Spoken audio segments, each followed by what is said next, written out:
Assalamualaikum warahmatullahi wabarakatuh.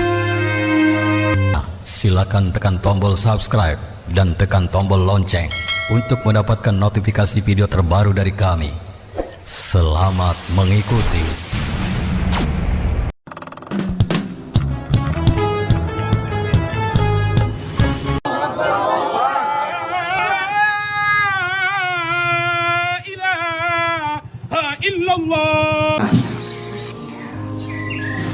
Yang ada di dalam langit kita ini, itulah yang disebut dengan bumi. Bapak-bapak pernah lihat pesawat terbang di atas? Itu di atas bumi atau di dalam bumi? Di dalam bumi. Kita sekarang ada di atas bumi atau di dalam bumi? Di dalam bumi. Wasiru fil ardi wanzuru kaifa bada'al khalq. Wasiru fil ardi wanzuru kaifa aqibatul mujrimin. Wasiru fil ardi, berjalanlah di dalam bumi. Tidak dikatakan alal ardi, karena kita ini di dalam bumi.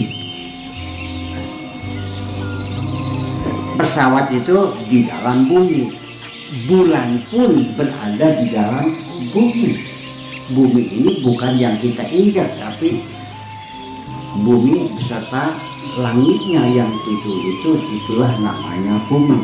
Sehingga semua yang ada di bumi ini adalah terjadi adanya gravitasi. Jadi ketika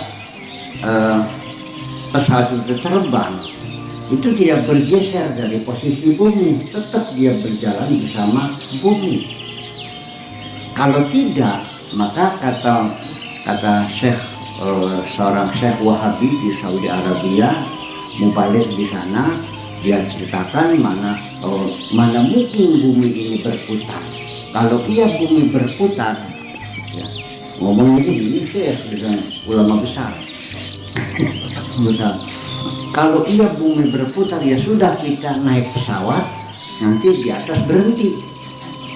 Nah, nanti kita turun lagi sudah sampai Cina katanya. Gimana? Ya karena dia tidak tahu pemahaman langit bumi seperti apa. Jadi artinya bahwa semua yang ada di dalam bumi ini berputar bersama bumi. Bapak pernah naik kereta api? Pernah kereta api? Bawa tas enggak? Bawa pulpen enggak? Pakai sepatu, bawa rokok enggak? Semua yang ada di dalam gerbong itu berjalan bersama-sama dengan gerbong, dengan kecepatan yang sama dengan kecepatan gerbong. Betul nggak? Jadi kalau kita di dalam gerbong kereta api, kita menjatuhkan rokok, ini jatuhnya lurus atau melencong? Lurus. Kenapa lurus? Rokok yang ada di dalam gerbong itu dan saya dalam gerbong itu dan tas dalam gerbong itu semuanya berjalan dengan kecepatan sama dengan kecepatan gerbong. Namanya satu momen namanya. Itulah persoalannya. Jadi langit itu adalah langit bumi. Nanti dalam galaksi yang lain juga ada langit galaksi, matahari juga ada langit, matahari dan sebagainya. Saya kira seperti itu, dan bisa saja bulan itu disebut dengan satelit bumi, tapi bumi juga bisa disebut satelitnya matahari. Seperti itu kira-kira. Oke, makasih.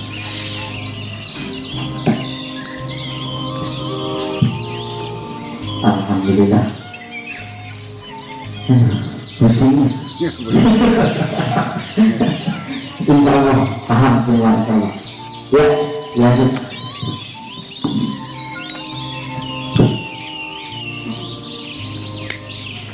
Assalamualaikum warahmatullahi wabarakatuh.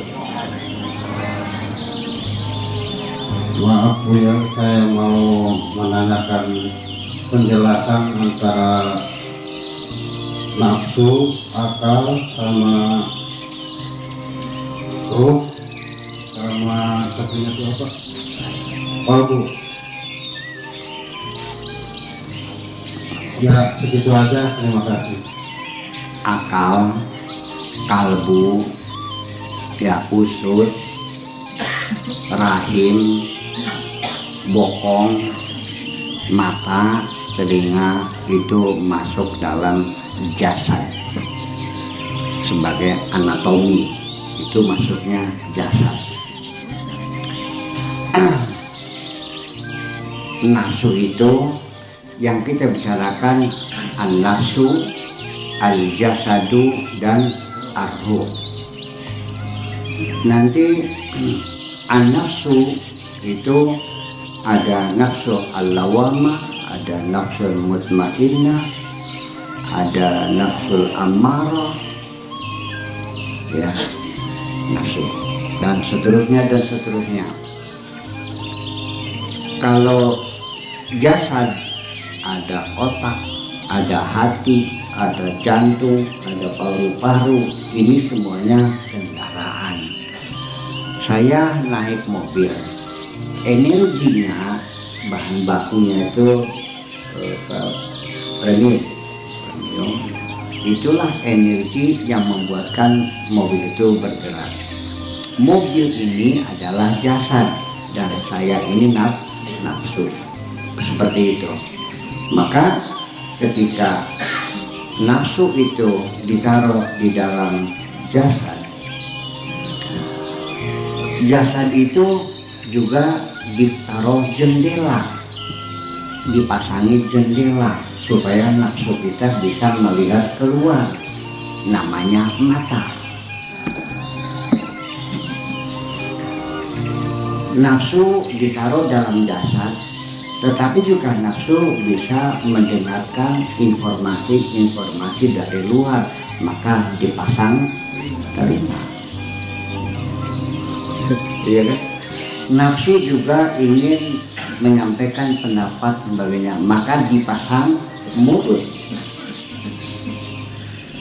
Nafsu juga ingin menyerahkan data dan fakta, menganalisa, menyimpulkan, mengurai, maka dikasih otak dan seterusnya. Itu semuanya maksudnya dalam jasad.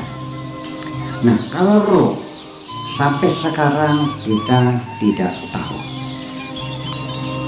Ya, jasad saja, otak kita ini sampai sekarang otak kita belum memahami betul apa sebetulnya otak kita ini dan bagaimana cara kerjanya otak ini. Bapak-bapak, ibu ketahui bahwa di dalam otak kita ini, di dalam bagiannya itu termasuk berbagai macam serat-serat dan hormon-hormon yang ada dalam otak itu sekitar 14 miliar 140 miliar sel yang sampai sekarang para ahli anatomi belum bisa mengurai setiap sel fungsinya apa, masih belum terungkap.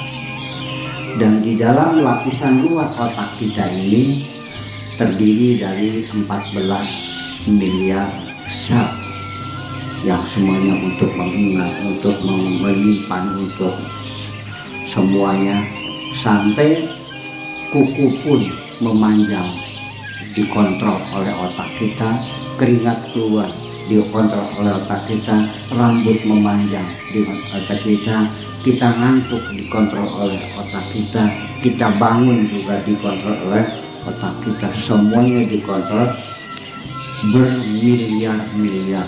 Kalau dipasang kabel mungkin beribetnya ya, banyak kabel ya, mungkin Segarawang ini isinya kabel-kabel semua sekarang dari otak kita. Alhamdulillah. Jadi artinya bahwa hati juga sama, dia punya cara kerja yang berbeda. Hati dan otak juga ada komunikasi, ada koordinasi, ada organisasi, ada job description yang saling menunjang. Di mana hati dengan ini itu sangat luar biasa sekali. Betapa hebatnya Allah menciptakan manusia ini. Tetapi yang perlu dicatat sekalian bahwa Allah membedakan antara nafsu dan ruh. Bahwa ketika Allah itu menyebut nafsu, artinya kepada zat nafsunya sendiri, mansubatun ila zatiha. Tapi ketika Allah itu menyebutkan ruh, itu selalu mansubun ilaihi ila rabbi subhanahu wa ta'ala. Mari kita lihat. Ketika Allah menyebut ruh, wa kharajna 'alaiha ruhan akat anfusahum yasaluna fil. Tapi begitu ruh, wa arsalna ilaihi ruhan fatamassala laha basharan sawiyya. Selalu roh dinisbatkan kepada Allah. Walati ahsanat farjaha wa nafakhna fiha min ruhina, ruh kami. Fa idza sawaituhu wa nafakhtu fihi min ruhi. Selalu Allah mengidofatkan ruh kepada zatnya, tidak kepada siapapun. Tapi kalau nafsu adalah nafsu, itu persoalannya. Jadi begitu yasaduna kan ruh, qul ruhum min amri rabbi. Ruh itu urusan Allah. Ini bukan berarti kita tidak boleh meneliti ruh, silakan. Tapi pada kesimpulannya nanti di penghujungnya kita pasti akan menyimpulkan tidak tahu. Karena itu urusan Allah Subhanahu wa ta'ala. Jadi kalau Bapak nanya tentang ruh, saya pun akan mengatakan ar-ruhu min amri rabbi, bahwa ruh adalah urusan Tuhanku. Tetapi ada nggak? Ada. Karena tanpa ruh pasti kita akan menjadi bangkai. Betul nggak? Jadi bangkai nggak? Jadi bangkai, rongsok. Nah itu. Nah, jadi sesungguhnya nanti nafsu itu mencicipi mati, tapi tidak mati. Kalau jasad itu mati dan dia akan rusak, kembali menjadi tanah lagi. Tapi ruh itu tetap ada dan nafsu juga tetap ada, dan nanti membikin jasad mah gampang. Iya. Tidak aneh. Dulu Allah bikin kita juga bisa kan? Masa bikin lagi nggak bisa? Ya kan gitu. Nah. Dan nanti suatu ketika nafsu itu kapan disebutnya mencicipi mati, yaitu pada saat dia harus berpisah dengan jasad dan ruh. Itulah dia mencicipi. Oleh karena itu maka roh itu sesungguhnya sangat rahasia sekali. Nafsu itu kita rasakan bahwa yang disuruh beribadah adalah nafsu kita, yang disuruh untuk menjauhi larangan Allah adalah nafsu kita. Nafsu kita bisa jahat, bisa baik, bisa beriman, bisa kafir, bisa ngelawan, bisa nurut, bisa maksiat, bisa taat. Itulah nafsu kita selalu berubah-ubah. Oleh karena itu maka Nabi Yusuf ketika mengatakan wa ma ubarri'u nafsi inna nafsa la ammaratun bisu. Aku tidak bisa membebaskan diriku dari nafsu ini. Nafsuku selalu mengajak aku berbuat jahat. Gitu. Nah, oleh karena itu kita ini tidak disuruh membunuh nafsu. Kata nafsu sendiri juga sulit saya dalam bahasa Indonesia. Hawa nafsu, nafsu, bernafsu. Kalau lihat cewek bernafsu nggak? Nafsunya gede katanya, nafsunya. Jadi dalam bahasa Indonesia itu saya kira sebetulnya apa sih nafsunya? Jiwa gitu barangkali. Ya, enggak juga, bukan gejolak. Nah, itulah nafsu. Sekarang begini, yang ingin makan siapa? Nafsu. Yang ingin terhormat siapa? Yang ingin disanjung siapa? Kalau jasad mah, ini mah pasukan. Ya kan, terserah disuruhnya. Jasad kita dikerahkan. Nah itulah makanya seringkali kita mengatakan sulit. Allah tidak menyuruh kita membunuh nafsu. Nafsu nggak bakal mati. Kitanya tidur, nafsunya tidak tidur. Kitanya bangun, nafsunya bangun. Kitanya berdiri, nafsunya berdiri. Kitanya duduk, nafsunya berdiri juga. Jadi artinya di sini bagaimana kita bisa melawan nafsu? Ya nggak bisa, memang nggak bakal pernah mati. Iya. Jadi kapan matinya? Nggak bakal mati. Sampai kamunya mati juga nafsunya nggak mati-mati. Jadi yang penting begini, diterusin ayat tadi, wa ma ubari'un nafsi inna nafsa la amaratum illa ma rahima rabbi, kecuali ketika kita disayang oleh Allah. Jadi tugas kita sebetulnya bukan melawan nafsu, buang waktu sia-sia, ditampar pergi datang lagi, ditendang pergi datang lagi, dibunuh nggak mati dia. Terus gimana?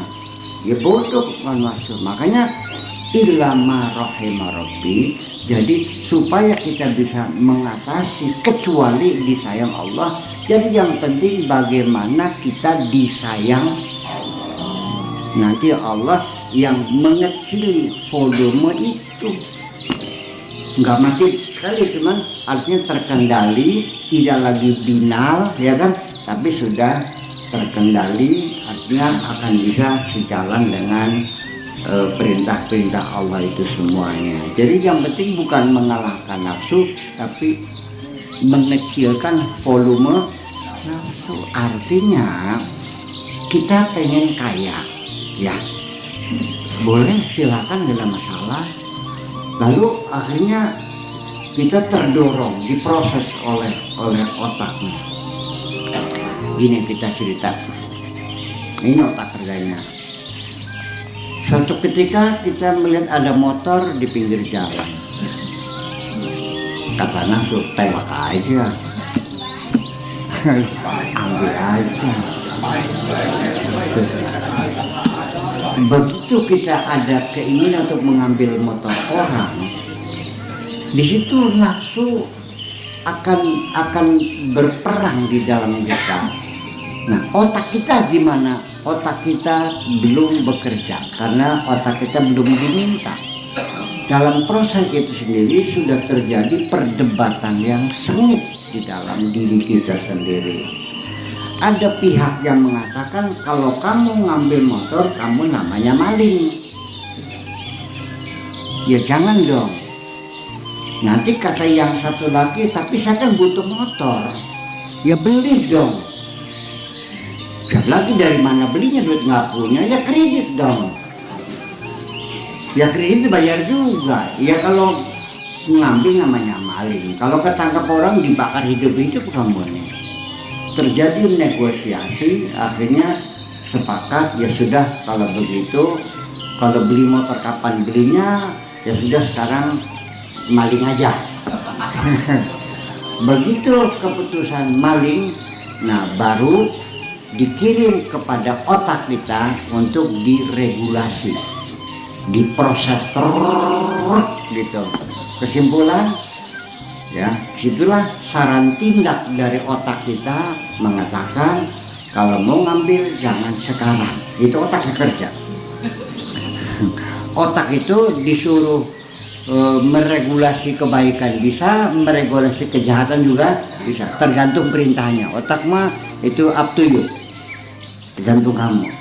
Karena disuruh jadi maling, otaknya oke, jangan sekarang udah jam 11, sebentar lagi yang punya motor akan pulang, jadi besok aja. Siapkan saja, kata otaknya, kunci T pakai bekel yang ukuran 12 atau 16 ya, laptop yang panjang untuk mematahkan kuncinya. Dan kemudian besok bawa temen 2 orang, yang satu pakai HP mengawasi yang punya motor, dan yang satu on di atas motor siap standby, barangkali ada apa-apa kamu bisa lari. Bayangkan, mendetail otak kita memberikan anjurannya. Itulah otak kita. Dan nanti suatu ketika di akhirat ditanya, wahai otak, kenapa kamu berikan petunjuk-petunjuk? Ya sama disuruh nafsu. Itulah. Dan nanti pada akhirnya yang dipertanggungjawabkan adalah nafsu kita ini.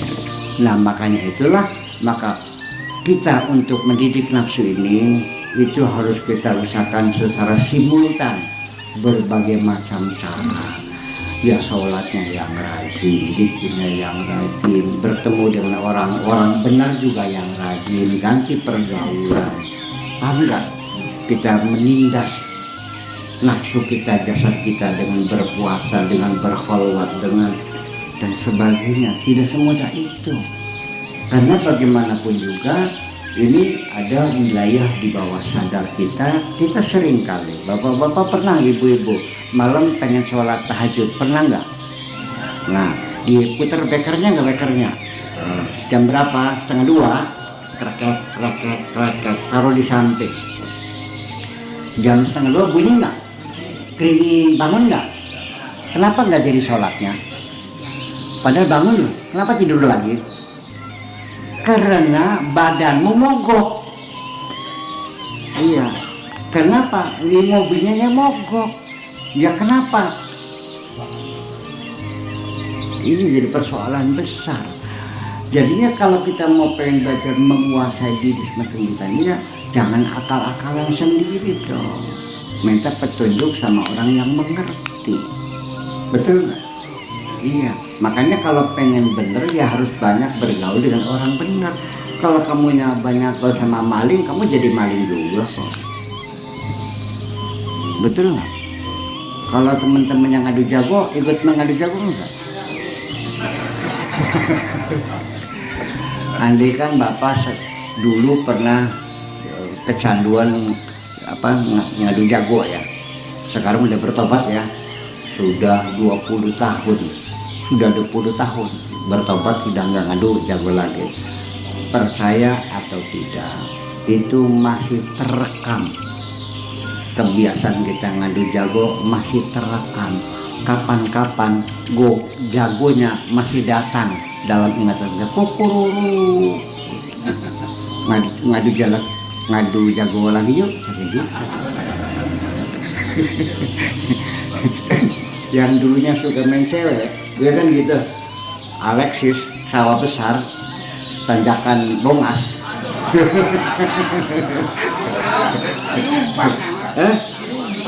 Gelumpang.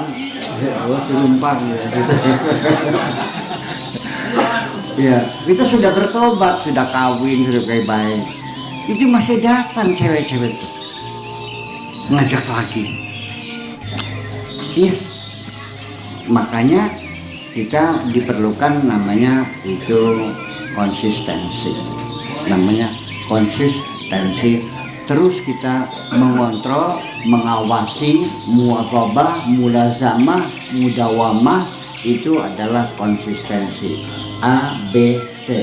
A itu namanya alfa, B itu brainwash, dan C itu konsistensi. Itu termasuk mulazamah, mudawamah itu terus menerus, dan kita tidak boleh lengah sekejap pun. Kalau tidak akan tergelincir lagi. Itulah namanya hidup seperti itu. Makanya jangan khawatir, dijamin kita pasti berdosa. Ya, jangan dikira bahwa orang yang hebat yang tidak ada dosanya. Enggak. Yang hebat bukan orang yang tidak berdosa. Andai kan bapak-bapak tidak berdosa, laulam tuznibu la zahaballahu bikum jami'an, akan dipaihan kabeh sia teh. Dimatiin semuanya.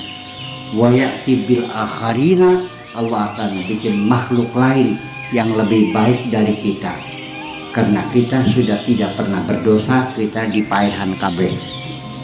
Dan nanti Allah bikin makhluk yang baru, yudnibuna wa yastaghfiruna wa yughfaru. Yang hebat nanti adalah orang-orang yang berdosa, meminta ampun dan diampuni oleh Allah. Itulah yang paling hebat. Jadi bukan yang tidak berdosa, yang hebat adalah orang yang bersegera bertobat ketika bersalah. Maka